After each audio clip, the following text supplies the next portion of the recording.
O acusador Ezequiel Gomes. Eu sou o Ezequiel Gomes, você está no canal Vem Senhor Jesus. E hoje eu continuo aí a minha série autobiográfica.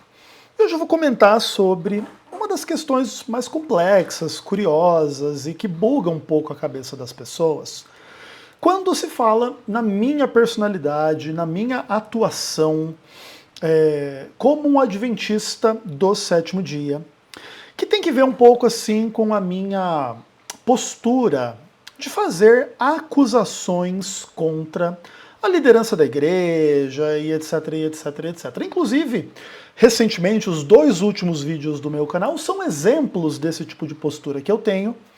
E algumas pessoas gostam desse tipo de postura e outras pessoas não gostam. E aqueles que não gostam particularmente jogam bem pesado comigo, no sentido de dizer que esse tipo de vídeo, esse tipo de postura que eu tenho em relação a algumas coisas, me torna um servo do Satanás, um servo do diabo e coisas desse tipo. Tudo bem?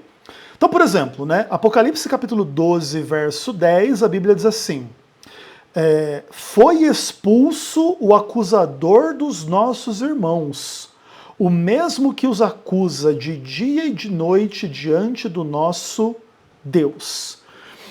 Várias pessoas já quiseram atribuir esse texto a mim, obviamente de forma indireta, O texto fala sobre o diabo, mas essas pessoas pensam que eu, como supostamente um servo do diabo, também fui expulso da igreja, assim como o diabo foi expulso do céu.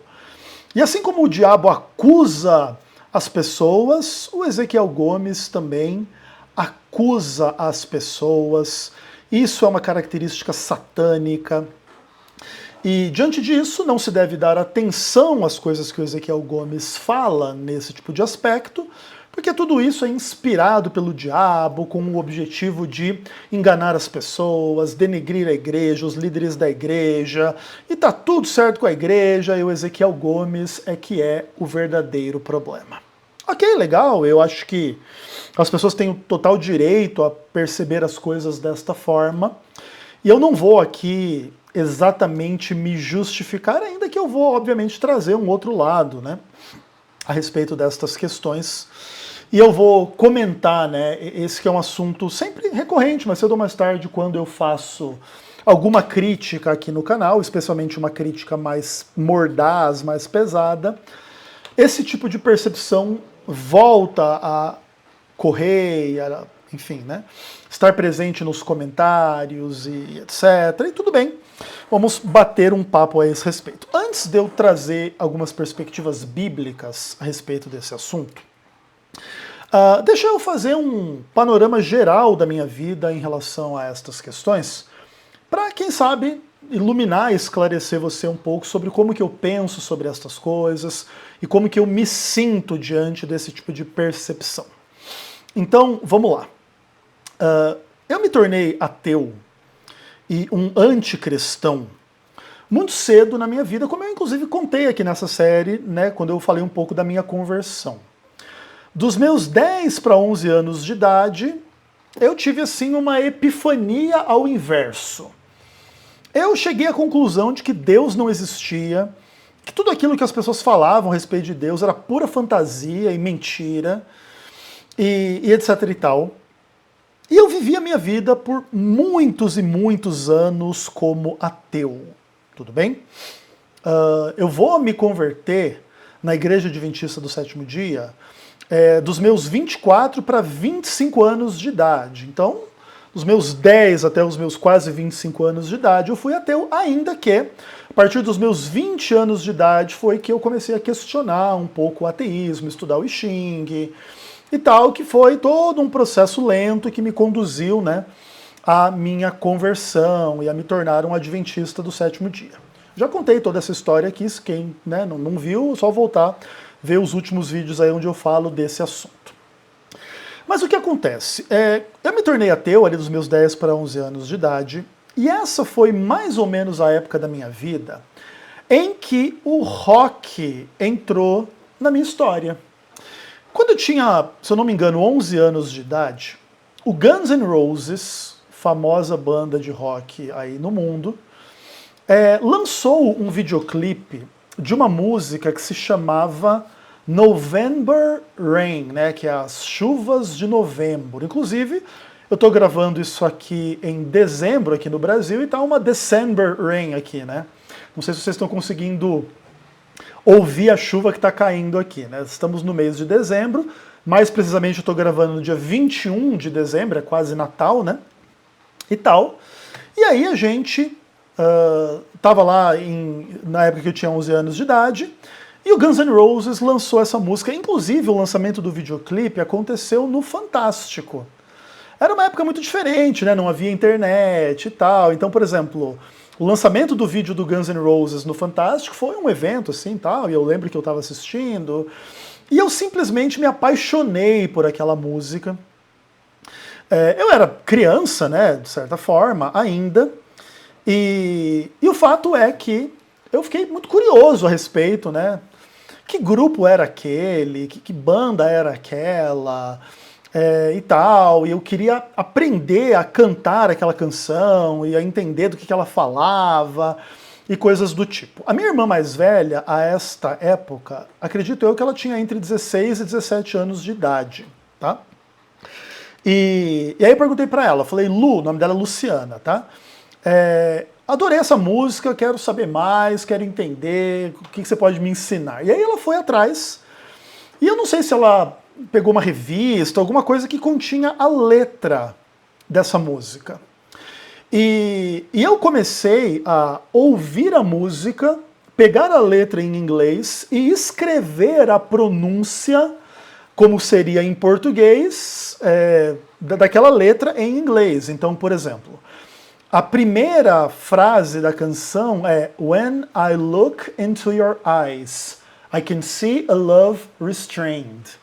Provavelmente, inclusive, se eu quiser recitar aquela letra daquela música inteira aqui de cor, aqui sem ler, talvez eu saiba uma grande parte, tá? Até hoje, né? Então, por exemplo, né, eu vou mostrar para vocês aqui, ó, a expressão, tá vendo aqui, ó? When I look, quando eu olho, né? When I look into your eyes, quando eu olho nos seus olhos, tal, etc. Aí eu escrevi embaixo assim, ó, When I look, como se fosse um mineirês aqui, ó. When I look.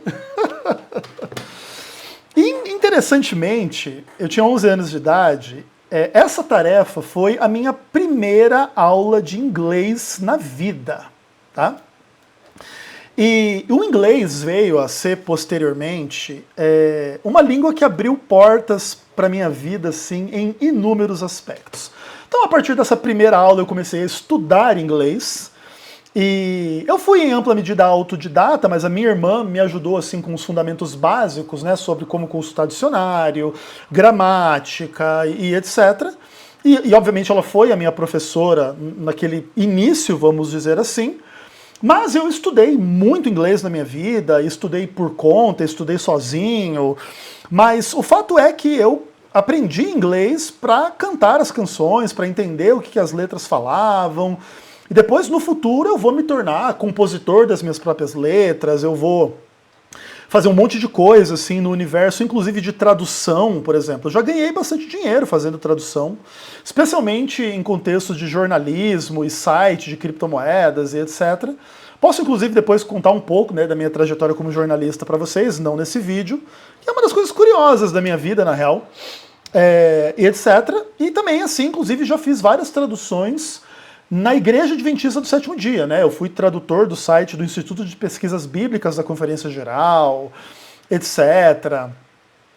Então, muito legal, assim, eu acabei que desenvolvi aí o meu trabalho em relação ao inglês gigantescamente, desde que eu tinha 11 anos de idade, né? Então eu comecei a estudar inglês mais de 30 anos atrás, né? O meu inglês é muito acima da média da maioria dos brasileiros, inclusive dos brasileiros que moram nos Estados Unidos. Entretanto, meu inglês não é perfeito, muito pelo contrário. E também, se eu fosse morar nos Estados Unidos, ou se eu for algum dia, eu obviamente vou ter que passar uma fase de adaptação para poder afiar um pouquinho mais o meu inglês. Mas com certeza, se eu estudar com seriedade o inglês, em pouquinho tempo eu já estou falando mais ou menos até como um nativo, né? Se eu tiver a intenção de, né, burilar o meu accent, né? O meu sotaque, coisas do tipo, apesar de que, né, também não tem problema falar com sotaque dentro da minha visão, da minha percepção. Os Estados Unidos, inclusive, são um país de imigrante, né? Então tem muita gente lá que, inclusive, fala mal o inglês, né? Que fala espanhol, não sei o quê. É bem curioso, assim, o fenômeno norte-americano. Beleza. Só que o que acontece? Quando o rock entrou na minha vida, ele entrou ainda de forma meio leve, né? Guns N' Roses é uma banda que o universo das questões do Guns N' Roses é sexo, drogas e rock and roll, mas num sentido, entre aspas, um pouco mais leve, né? Se é que a gente pode dizer dessa forma. E não demorou muito para eu começar a gostar de coisas mais pesadas, né? Então eu me lembro assim de começar a gostar, por exemplo, de bandas como Motorhead, Metallica, Sepultura. Aí a coisa já começou a descambar para um lado mais dark, mais negro, mais pesado das coisas, né? Então Black Sabbath, Ozzy Osbourne, e aí Megadeth, Slayer, Death, Cannibal Corpse, e aí vai que vai, se for citar bandas aqui, a gente pode ficar até amanhã, né? E o que acontece? Muitas dessas bandas, talvez até a maioria delas, flertavam com o universo do satanismo, ok? E eu, como um ateu, eu não tinha nenhuma preocupação em relação a isso. Não é como se eu fosse um cristão que começasse a gostar dessas músicas, mas tinha ali referências ao diabo e eu ficava meio que, eu gosto da música, mas eu não gosto do diabo ou da referência ao diabo. Pelo contrário, assim, eu não acreditava que Deus existia, muito menos o diabo, né? Para mim tudo isso era mito e bobagem. Entretanto, eu gostava do elemento satânico naquilo em que o elemento satânico, na minha percepção, na minha visão e na minha experiência, representava um pouco assim da minha rebeldia como adolescente, aquela coisa como um todo, assim, tá? Inclusive nesse aspecto, talvez até seja legal dar até um passo atrás, tá? Eu fui uma criança já um pouco precoce em alguns aspectos e um pouco diferente das demais no contexto assim de escolinha e coisa arada e etc. Tá? Então eu sempre fui uma pessoa um pouco singular em certos aspectos. Eu sempre tive amigos e amigas, nunca tive muita dificuldade com fazer amizades e etc. Pelo contrário. Então eu nunca fui uma pessoa assim solitária. Mas, em geral, eu era amigo dos elementos mais marginalizados dos grupos sociais. Então, tipo assim, eu nunca fui a pessoa, vamos dizer assim, do grupo mais majoritário, popular. Pelo contrário, assim, sabe? Tipo, eu era sempre a pessoa da turma do fundão. Eu era a pessoa, assim, do grupo, assim, que tinha interesses mais estranhos em comparação com os demais. Por exemplo, eu me lembro quando que eu morei em Cuiabá, eu saí de São Paulo, capital, aos 13 anos de idade, fui morar com meu pai no Mato Grosso, em Cuiabá, e entrei lá numa nova escola. E eu me lembro que os meus novos amigos de escola lá em Cuiabá, por exemplo, eles gostavam de Malhação. Eu não sei se você aí que me segue já viu Malhação na sua vida ou não. Nessa época eu tinha 13 para 14 anos de idade. E eu odiava Malhação. Porque eu era o moleque do rock, cigarro e bebida, inclusive, né? A gente podia comprar nessa época cigarro e bebida em bancas e coisa arada, e ninguém negava nada pra gente, tá?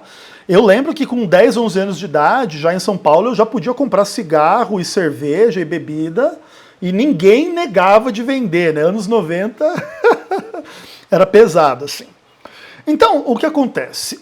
Toda essa minha experiência na vida com o rock, elas vão se tornar algo muito importante para mim, Isso é bem importante porque eu vou falar nesse vídeo, tá? Não pense que eu estou fazendo uma digressão muito longa, não.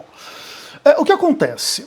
Eu saí de São Paulo com 13 anos, fui morar no Mato Grosso, e a mudança de São Paulo para o Mato Grosso, para mim, foi como a mudança de morar na Lua para ir morar no sertão do Nordeste. Tipo, dois mundos completamente diferentes. São Paulo é a maior cidade da América do Sul, ou uma das maiores. Acho que São Paulo é a quinta maior cidade do mundo, algo do tipo. São Paulo é uma absoluta metrópole. Eu já com 11 anos de idade, eu já podia ir pra festinha de amigo sozinho, já comprava cigarro, já comprava bebida, já ouvia rock.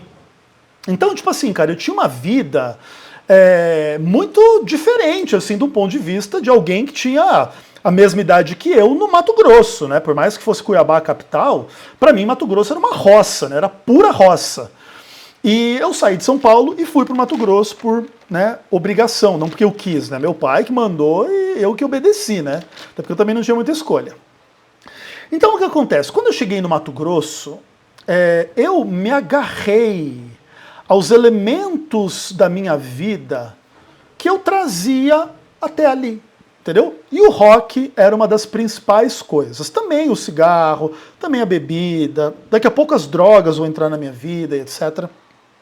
Mas o rock era provavelmente o elemento mais importante, porque ainda que eu estivesse lá no meio do mato, no Mato Grosso, literalmente, né?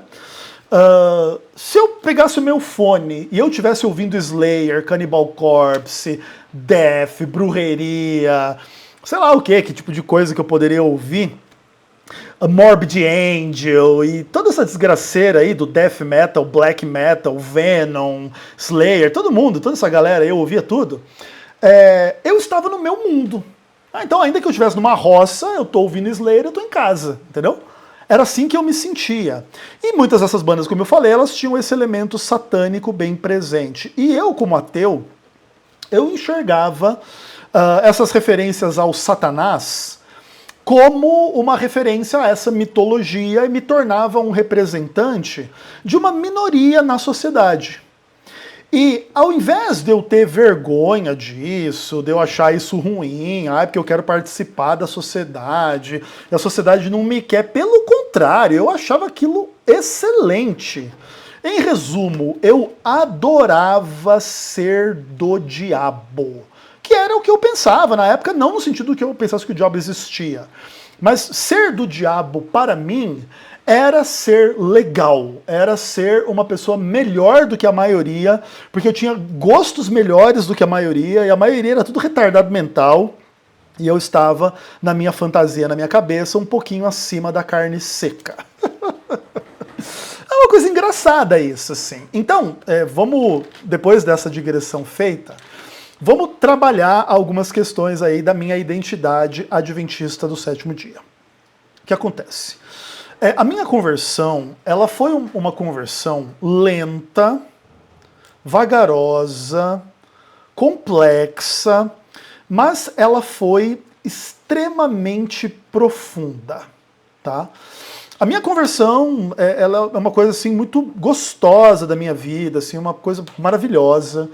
Apesar dos maiores sofrimentos da minha vida, leia-se Adriana, ter que ver com o fato que eu me converti, fui para a igreja e fui viver tudo que eu acabei vivendo, eu nunca me arrependi. Também é verdade que eu quase me arrependi de ter feito o que eu fiz da minha vida, mas eu nunca me arrependi. Eu sou feliz de ser um cristão, Deus mudou a minha vida, eu espero ter vida, saúde, condições de testemunhar do amor de Jesus na minha vida, o resto da minha existência, seja mais 1 minuto ou mais 40 anos, tá? Entretanto, algumas características da minha personalidade, elas permaneceram as mesmas, porque a nossa conversão ela não tira a nossa personalidade de nós, né? Então, eu sempre fui uma pessoa de pensamento crítico fora da igreja, e eu permaneço uma pessoa de pensamento crítico dentro da igreja. O pensamento crítico, para mim, ele é uma das características mais importantes da humanidade. Todo o desenvolvimento da filosofia, das artes, da ciência e de muitos aspectos da própria religião, né, a própria reforma protestante, tudo mais, etc. Tudo isso é muito construído sob o fundamento do criticismo, do pensamento crítico. Claro, às vezes o pensamento crítico ele é levado a um extremo além do que eu acho que deveria, né? Então daqui a pouco a pessoa vira um ateu, vira uma coisa pior, assim, etc. e tal.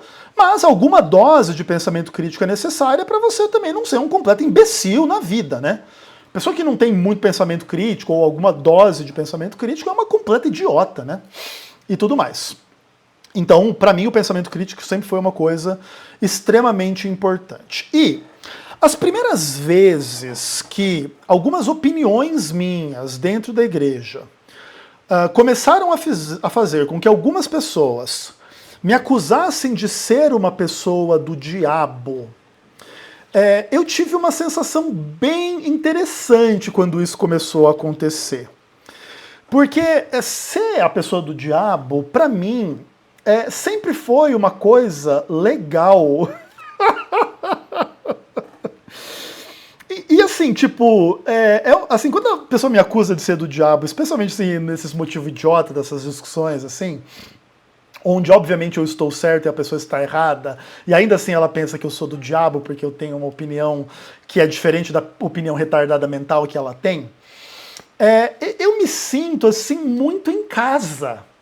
É como se eu ser adventista do sétimo dia, ao mesmo tempo com essa percepção de algumas pessoas retardadas mentais dentro da igreja, que eu sou do diabo, isso, de alguma forma, representa a minha identidade como algo realmente singular da minha experiência como ser humano, assim. Então, tipo, muito se engana quem pensa assim que esse Ezequiel, ele faz esses vídeos aí do diabo, que a pessoa, tipo, me atinge, assim, da perspectiva psicológica, assim, ai meu Deus, eu não quero que as pessoas pensem que eu sou do diabo, porque eu tenho a necessidade de ser aceito pelas pessoas, e que as pessoas pensem que eu sou divino e de Deus, e que eu sou correto em tudo, e blá blá blá. Eu não penso nada disso.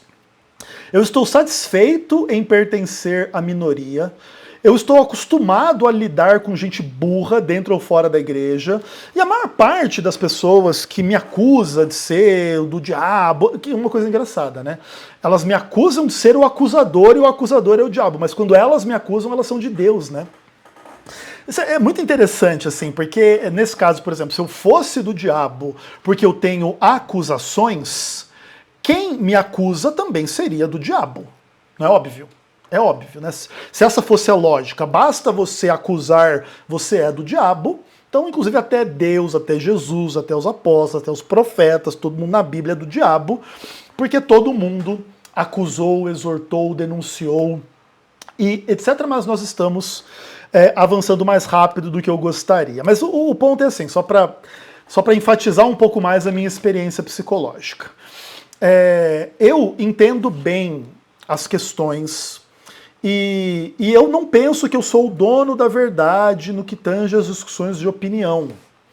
Entretanto, há algumas coisas que eu entendo muito bem, e quando as pessoas me acusam de ser uma pessoa do diabo, errada, ruim, e etc e tal, por causa de bobagens, eu entendo bem o que está acontecendo e não existe isso não me atinge psicologicamente, não existe nenhum abalo psicológico em mim por causa desse tipo de questão, tudo bem?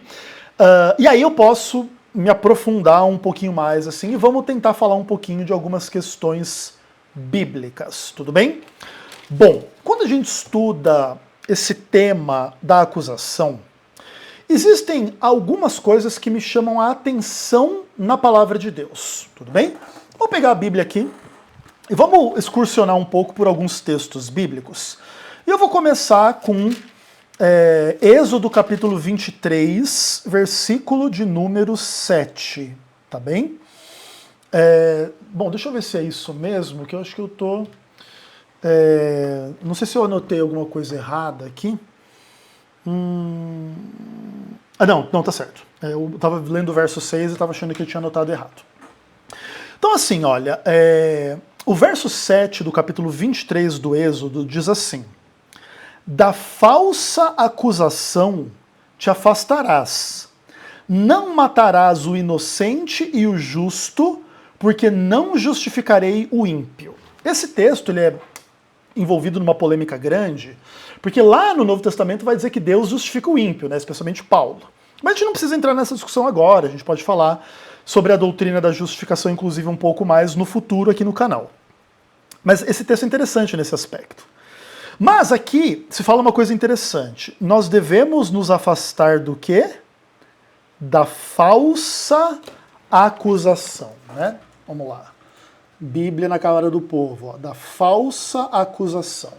O que significa dizer que existe uma acusação verdadeira, da qual a gente não precisa se afastar.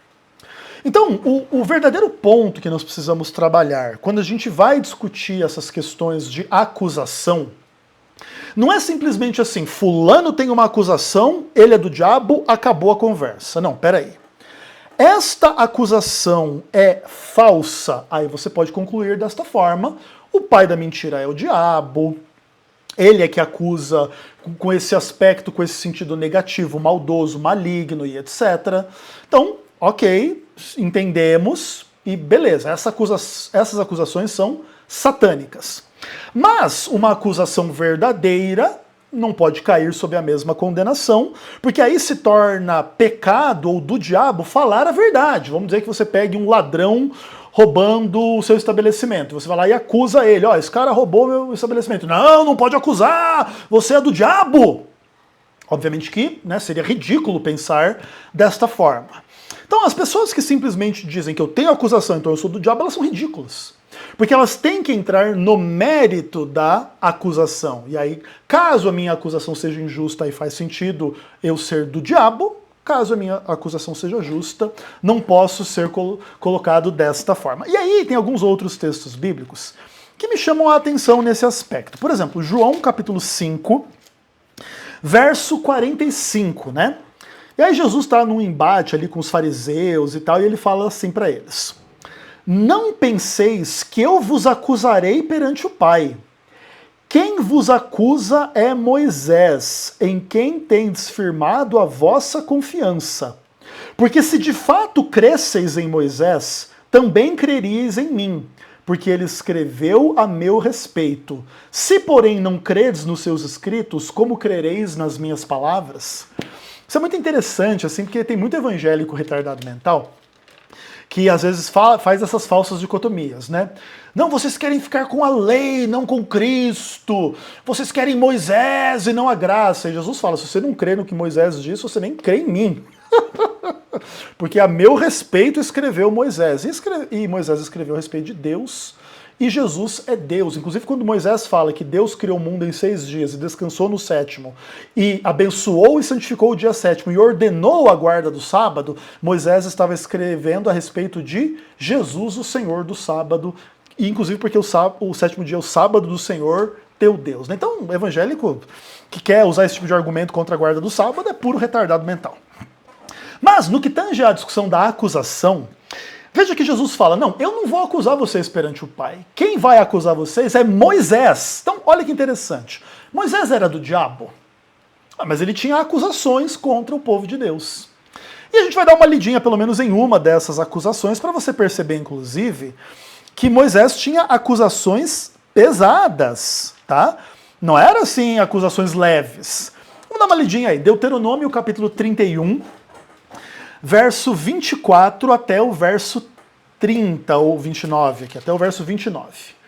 E aí a palavra de Deus diz assim, olha: tendo Moisés acabado de escrever integralmente as palavras desta lei em um livro, deu ordem aos levitas que levavam a arca da aliança do Senhor, dizendo: tomai este livro e ponde-o ao lado da arca da aliança do Senhor, vosso Deus, para que ali esteja por testemunha contra ti.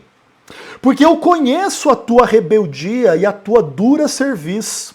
Pois se vivendo eu ainda hoje convosco sois rebeldes contra o Senhor, quanto mais depois da minha morte, Ajuntai perante mim todos os anciãos das vossas tribos e vossos oficiais, para que eu fale aos seus ouvidos estas palavras, e contra eles por testemunha tomarei o céu e a terra, porque eu sei que depois da minha morte procedereis corruptamente, e vos desviareis do caminho que vos tenho ordenado, então este mal vos alcançará nos últimos dias, porque fareis mal perante o Senhor, provocando-o a ira com a obra das suas mãos. Moisés aqui está dizendo contra o povo, denunciando, falando de procedimentos corruptos e desviados e errados e ruins e rebeldia contra o povo de Deus, tá bom? Então é óbvio que ter acusações contra o povo de Deus naquilo que o povo de Deus está errado não pode ser do diabo, não pode ser errado e não pode ser ruim. Tudo bem? E aí, eu queria terminar essa parte bíblica antes da gente fazer o fechamento da nossa reflexão e eu falar um pouquinho mais de mim também. Eu gostaria de conduzir vocês até o Salmo de número 109, que é um salmo de Davi. E aí eu queria que você enxergasse algumas coisas aqui. Eu até gostaria de ler o salmo inteiro. São 31 versos, mas eu não vou ler tudo não, porque é muita coisa, tá? Mas eu vou ler alguns versos aqui, começando do primeiro, e dá uma olhada, assim, como que Davi lida com certas coisas, como que isso aqui é bastante curioso, assim, né? Especialmente pense, por exemplo, em... como que era o nome do rei? Saul. Rei Saul que perseguia Davi. Era rei de Israel e era uma pessoa cheia de maldades e coisa arada toda. Imagina, por exemplo, assim... Davi orando esse salmo contra Saul, que era um líder do povo de Deus, era o rei de Israel, era o presidente da conferência geral, era o presidente da divisão, era o presidente da união, não é isso? Então, imagine isso aqui. Davi fala assim, ó Deus do meu louvor, não te cales, pois contra mim se desataram lábios maldosos e fraudulentos, com mentirosa língua falam contra mim. Cercam-me com palavras odiosas e sem causa me fazem guerra. Em paga do meu amor me hostilizaram, eu porém oro. Pagaram-me o bem com o mal, o amor com ódio. Suscita contra ele um ímpio, e à sua direita esteja o acusador. Quando o julgarem, que seja condenado e seja tido como pecado a sua oração. Os seus dias sejam poucos e tome outro seu encargo. Fiquem órfãos os seus filhos e viúva sua esposa. Andem errantes os seus filhos e mendiguem e sejam expulsos das ruínas das suas casas. De tudo que tem lance mão o usuário, do fruto do seu trabalho esbulhem-se os estranhos. Ninguém tenha misericórdia dele, nem haja quem se compadeçam dos seus órfãos. Desapareça a sua posteridade, e na geração seguinte se extingua o seu nome. Cara, imagina o seguinte, imagina que Davi fosse o Ezequiel Gomes, tá? Então, o Ezequiel Gomes agora vai ser representado por Davi. E as pessoas que prejudicaram o Ezequiel Gomes no ministério são essas pessoas que desataram lábios maldosos e fraudulentos com língua mentirosa a falar contra o Ezequiel Gomes. Então foram lá dizer na comissão da Associação Central Sul-Rio-Grandense que o Ezequiel Gomes violou regras da igreja. Bom, quem falou isso mentiu, porque eu não violei nenhuma regra da igreja ao ir na manifestação a favor do impeachment da Dilma. Eu tive amor pela igreja, eu fiz o bem pela igreja. O que eu recebi em troca? Hostilidade, mal e perseguição. E aí no verso 6, Davi, aqui o Ezequiel Gomes, ele diz assim, que a direita do Marlington Lopes, que a direita do Ayrton Killer, que a direita do vagabundo visto em motel com puta, esteja um acusador. Aqui, Davi ora a Deus para que Deus suscite um acusador contra aqueles que lhe perseguiram e mentiram contra ele e fizeram o mal contra ele. Aí, vamos pensar o seguinte, o que acontece. Davi aqui, ele está pedindo que Deus suscite um acusador contra aquele que lhe perseguiu. Seria mais ou menos como se fosse uma coisa do tipo assim. Imagine que o vagabundo visto em motel com puta que me excluiu da obra, antes dele me excluir da obra, ele tivesse excluído uma outra pessoa também de forma injusta. E aí, essa outra pessoa que aqui agora poderia ser representado por Davi, chegasse e falasse assim, Senhor, suscita um acusador contra esse homem que está me prejudicando. E aí logo depois o vagabundo também me prejudica, e agora Deus me suscita como acusador do vagabundo. Quem tem o que dizer em contrário ao que eu aqui estou afirmando? Hã? Uma coisa que eu acho engraçada assim, nesse tipo de contexto é que as pessoas elas são tão superficiais para julgar as coisas e elas saem em defesa de pessoas que elas nem conhecem e que nem se dão ao trabalho de se defender das acusações que são feitas contra elas, porque sabem que o povo é burro ao extremo.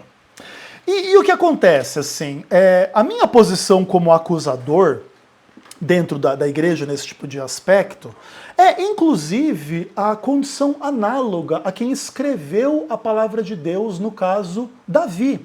Inclusive, se você um dia tiver um filho primogênito, coloque o nome dele de Davi para homenagear tão belo caráter bíblico na palavra de Deus. Fica a dica, né? Caso alguém tenha essa oportunidade ainda no futuro, ou quem sabe alguém já fez isso no passado, né? Vamos homenagear Davi, esse homem de caráter tão bom, tão bíblico, que pede inclusive que Deus suscite um acusador à direita das pessoas que mentiram contra ele, que o prejudicaram, movidos por maldade, malícia, injustiça, perseguição, hostilidade. Davi fala que a oração que essas pessoas fazem é pecado. Inclusive, Davi deseja coisas aqui que eu não desejo para os meus antagonistas. Que fiquem viúvas as suas esposas, que seus filhos passem fome, mendiguem nas casas, que desapareça o seu nome e a sua posteridade. Isso aqui eu não vou chegar assim tão longe, né? Eu vou ter um pouco mais de misericórdia, aqui que Davi fala inclusive nessa pregação aqui dele, para que ninguém tenha misericórdia dessas pessoas. E aí, Davi era um acusador? Davi, inspirado por Deus, que escreveu a Bíblia, é do diabo também? Ó, meus acusadores! Sabe, irmãos, deixa eu dizer uma coisa para vocês. Eu pago um preço muito caro por ser quem eu sou dentro do Adventismo do sétimo dia. Mas isso não me torna insatisfeito com quem eu sou. Pelo contrário. Eu me sinto uma pessoa, assim, honrada de poder ter a posição que eu tenho em relação a essas discussões. Eu defendo a igreja naquilo que a igreja está correta, eu acuso a igreja naquilo que a igreja está errada, e esse é o melhor caminho que a gente tem a seguir em qualquer circunstância da nossa vida. Se você não pode criticar uma pessoa ou uma coisa, uma realidade, é porque você é escravo desta coisa, desta realidade ou desta pessoa. E, graças a Deus, eu não sou escravo de ninguém. E eu posso, e não só posso, como devo, evocar acusações divinas contra aqueles que me prejudicaram, naquilo em que agiram com dolo, malícia, maldade, malignidade, e tais pessoas sequer têm como se defender. Até mesmo porque, caso tentassem, seriam inundadas de áudios esfregadas na sua cara. Então nem adianta eles tentarem mentir que o que foi feito contra mim não é bem assim, não é por esse motivo, o Ezequiel mente, engana, nem isso eles seriam capazes de fazer. É por isso que estão quietos e vão continuar quietos, porque simplesmente lhes resta a vergonha de serem o que são. E a mim não resta nenhuma vergonha em acusá-los de serem o que são. Porque se eles não têm vergonha de serem pessoas mentirosas, falsas, hipócritas, corruptas, não seria eu a pessoa que deveria ter vergonha de os acusar. E os acuso em absoluta harmonia com a Bíblia. E em absoluta harmonia com a Bíblia não vivem aqueles que me prejudicaram. Porque, muito pelo contrário, são pessoas mentirosas, falsas, corruptas, mundanas, etc, etc e etc. E assim, gente, a minha característica assim de denúncia e acusação e tal, não é aquilo que me dá mais prazer aqui no canal Vem Senhor Jesus. Às vezes as pessoas pensam assim que eu sou uma pessoa que tem prazer em brigar, denunciar, xingar e coisas do tipo, e isso não é verdade. Eu faço essas coisas por consciência, eu acredito que é meu dever denunciar essas coisas. E eu faço isso com pesar no coração, porque eu de fato gostaria que as coisas não fossem como são. Tá? Não somente por causa de tudo que aconteceu na minha história e pelo preço que eu pago por causa da igreja ser do jeito que é nesses aspectos, mas assim, porque eu realmente tenho interesse no melhor, inclusive das pessoas a quem acuso. Tá? E acuso para que se arrependam, para que mudem os rumos da sua vida, para que inclusive entrem em contato comigo, e eu já falei várias vezes, o vagabundo visto em motel com puta, o Marlington Lopes, o Ayrton Killer, o melhor que nós temos a fazer é nos reunir, bater um papo bem transparente entre nós, fazer uma santa ceia, acertar as coisas entre nós, porque isso seria o melhor testemunho cristão que todos nós poderíamos dar. Mas o grande ponto é que é o seguinte, vocês, líderes da igreja, estão muito acostumados a você pedir relatório dos outros. Agora eu estou pedindo o relatório de vocês. Olha como era bonito, né? Quando eu era pastor e vocês eram os maravilhosos presidentes. Aí vocês mandavam e eu obedecia. Agora eu sou o membro da igreja e vocês são os pastores. Agora eu mando. E por que vocês não obedecem? E o ponto não é que vocês devem obedecer a mim. O que eu estou aqui, entre aspas, mandando é que todos nós venhamos a nos acertar conforme o que ensina a Bíblia. Lembra o que a Bíblia diz? Se o teu irmão tem algo contra ti, vai te acertar com ele? Então vocês têm que vir se acertar comigo. E nós temos que conversar, e nós temos que nos perdoar mutuamente, e nós temos que conversar claramente. E inclusive seria de bom tom que pelo menos uma explicação vocês me dessem. Por que eu, visto numa manifestação contra Dilma Rousseff, não posso ser pastor, e pessoas por aí vistas em motel com puta podem ser pastor? Só responder essa pergunta já seria suficiente. E a gente poderia se perdoar, e a gente poderia fazer uma santa ceia, e a gente poderia se acertar. Entendeu? Essa é a proposta do acusador. Mas sabe por que provavelmente ela não será aceita? Por causa de orgulho, de vaidade, de hipocrisia, de maldade, de pessoas que na hora que elas estão na posição de poder, elas humilham, destroem, perseguem e acabam com a vida das outras. E quando as pessoas reagem, ai, o diabo está me acusando. Aham. O diabo está te acusando, né? Grande servo de Deus, mentiroso, hipócrita, maligno e maldoso, né? Então, galera, só para concluir aqui, eu tenho a minha consciência absolutamente limpa e tranquila em relação a essas discussões. Dou o direito de você que quiser pensar que eu sou do diabo, pra mim, eu me sinto em casa com essa acusação. E acima de tudo, não só porque eu já fui, né, essa pessoa com essa identidade satânica muito comum na minha vida, mas porque se a acusação contra mim é desse nível, é por esses motivos, eu sei muito bem que essa acusação ela é simplesmente a postura de quem é um católico do sétimo dia que não enxerga um palmo à frente do seu nariz e que quer justificar pessoas e uma empresa maligna ao invés de simplesmente lidar com a realidade de que a igreja é comandada por pessoas que não só cometeram erros no passado, mas que querem continuar errando. Por que os líderes não aceitam o meu apelo da gente bater um papo pessoalmente, lavar os pés uns dos outros, fazer uma santa ceia e prestar um pouquinho de relatório para o Ezequiel Gomes? Por que eles não querem? Porque no final das contas, eles não são líderes cristãos. Eles são simplesmente gerentes de uma multinacional vagabunda e mau caráter, que é o que eles transformaram a Igreja Adventista do Sétimo Dia. A Igreja Adventista do Sétimo Dia do senhor Ayrton Killer, do senhor Marlington Lopes, do senhor vagabundo visto em motel com puta, é uma empresa nojenta e não uma igreja cristã. Querem mudar isso? Senta com o acusador e faz uma santa ceia. Um forte abraço.